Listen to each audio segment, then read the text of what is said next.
Jenderal Amerika Serikat resah persenjataan Cina berkembang 5 kali lebih cepat.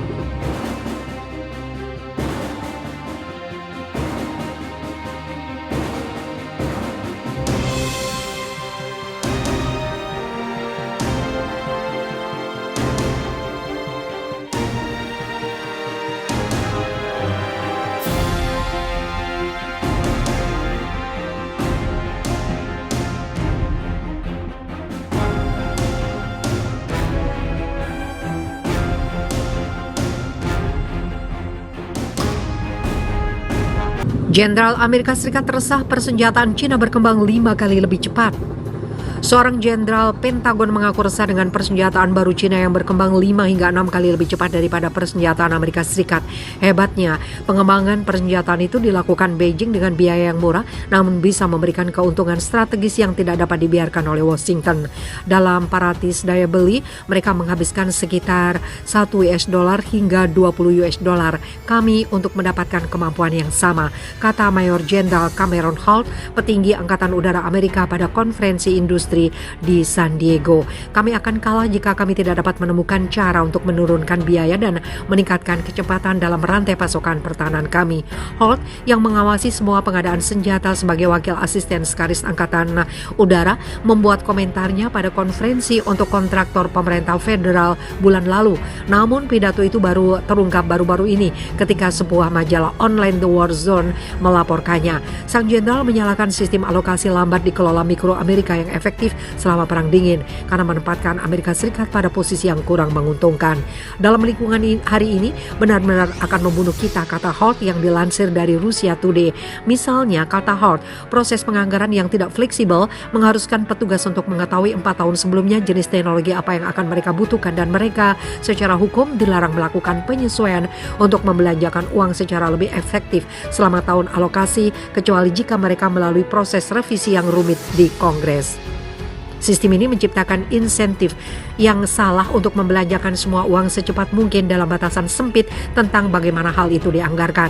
Amerika Serikat menghabiskan lebih banyak untuk pertahanan daripada gabungan 9 anggaran militer terbesar negara dunia. Amerika perlu memiliki rasa urgensi tentang persaingan kekuatan besar karena Cina berperang melawan sistem internasional yang dibentuk setelah Perang Dunia Kedua, kata Holt. Bahkan lanjut Holt, ketika Beijing meningkatkan kemampuan militernya, Cina menggunakan pengaruh ekonomi dan memerangi perang informasi untuk membantu mencapai tujuan jangka panjangnya tanpa konfrontasi paksaan. Mereka percaya bahwa jika mereka dapat menjaga aktivitas mereka dari apa yang akan kita definisikan sebagai perang, saya pikir mereka benar-benar dapat mencapai semua tujuan mereka dalam membalikkan sistem internasional ke sistem kesetiaan kepada Partai Komunis Cina, kata Holt. Mereka mengerti di mana retakan kita yang dalam dan mereka mengerti bagaimana cara mengatasinya. Holt menambahkan kebijakan luar negeri Community of Common Destiny Presiden Cina Xi Jinping sangat efektif dan dapat membentuk kembali lanskap geopolitik dari waktu ke waktu. Mungkinkah dalam beberapa hari dari sekarang kita kehilangan Taiwan dalam upacara penandatanganan dan para pemimpin kita sendiri menjelaskan kepada kita mengapa itu bagus? Atau jika Anda bisa membayangkan bertahun-tahun ke depan mungkin reunifikasi semenanjung Korea, tetapi bagaimana jika mereka bersatu kembali di bawah sponsor Cina bukan sponsor Amerika Serikat? Terlihat seperti apa?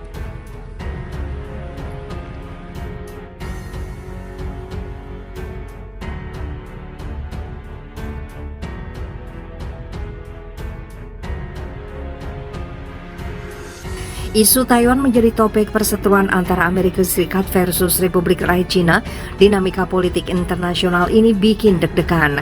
Dilansir Reuters pada hari Selasa, otoritas Taiwan menegaskan bahwa Selat Taiwan merupakan jalur perairan internasional. Kapal-kapal perang Amerika Serikat boleh transit di kawasan selat itu. Sikap Taiwan sekaligus menolak klaim Cina bahwa selat itu adalah wilayah Cina. Taiwan memang berbeda dengan Cina daratan. Pemerintahan Taiwan berasal dari orang-orang militer di Cina yang kalah melawan komunis tahun 1949. Cina memandang Taiwan adalah provinsinya yang punya pemerintahan sendiri. Dalam beberapa tahun terakhir, kapal-kapal perang Amerika Serikat dan terkadang kapal perang dari negara sekutu seperti Inggris dan Kanada berlayar melintasi selat Taiwan yang memicu kemarahan Cina. Amerika Serikat versus Cina mau perang, Presiden Amerika Serikat Joe Biden menyatakan bahwa China bermain-main dengan bahaya lewat aksi menerbangkan pesawat tempur mendekati Taiwan. Amerika Serikat bertekad melindungi Taiwan dengan kekuatan militer. Amerika Serikat kemudian mengerahkan kapal angkatan laut melalui perairan Taiwan. Apakah China versus Amerika Serikat berpotensi perang betulan? Dilansir BBC, pakar menilai China tidak akan merebut kembali Taiwan secara paksa. Di sisi lain, Taiwan juga telah meningkatkan pertahanan udara dan lautnya secara signifikan. Beijing juga sadar bahwa invasi ke Taiwan akan makan biaya mahal. Ada banyak retorika, tetapi China harus hati-hati jika mereka ingin meluncurkan invasi ke Taiwan. Apalagi ini berdekatan dengan krisis Ukraina, kata William Chong, rekan senior di Institut Studi Asia Tenggara. Ekonomi China jauh lebih terhubung dengan ekonomi global daripada Rusia. Menteri Pertahanan China, Jenderal Wei Fenghe, menuding Amerika Serikat mendukung kemerdekaan Taiwan. Amerika Serikat dinilainya telah ikut campur urusan China. Izinkan saya memperjelas ini. Jika ada yang berani memisahkan Taiwan dari China, kami tidak akan ragu untuk melawan. Tegas Wei dalam pertemuan puncak sektor keamanan Asia yang diadakan di Singapura. Kami akan berjuang dengan segala cara dan kami akan berjuang sampai akhir. Ini adalah salah satunya pilihan bagi China. Namun untungnya sikap yang ditempuh secara konsisten oleh China selama ini adalah penyatuan kembali secara damai dengan Taiwan yang ditegaskan kembali oleh Wei dalam pertemuan di Singapura. Kekhawatiran muncul soal kemungkinan China menyerang Taiwan. Bila itu terjadi, gangguan perdagangan global bisa muncul.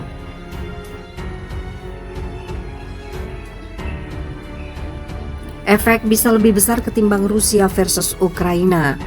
Dilansir Deutsche Welle, dunia bergantung pada Taiwan soal distribusi chip semikonduktor untuk ponsel dan kendaraan listrik. Skala gangguannya bisa lebih buruk ketimbang gangguan akibat perang Rusia versus Ukraina. Gangguan terhadap rantai pasokan internasional, gangguan pada tataran ekonomi internasional, dan kesempatan untuk tumbuh akan jauh lebih signifikan daripada yang ini perang Ukraina, kata Kepala Negosiator Perdagangan Taiwan, John Deng, kepada Reuters dalam sebuah wawancara di sela-sela pertemuan tingkat menteri Organisasi Perdagangan Dunia di Jenewa, Swiss. Akan ada kekurangan pasokan di seluruh dunia. Taiwan mendominasi pasar global untuk produksi chip paling canggih dan ekspornya bernilai 118 miliar dolar Amerika atau sekitar 1.742 triliun rupiah pada tahun 2021. Deng mengatakan dia berharap dapat mengurangi 40% bagian dari ekspornya ke China. Meski ada ketegangan, Taiwan menyatakan tidak akan menutup pintu untuk China, namun ada syaratnya.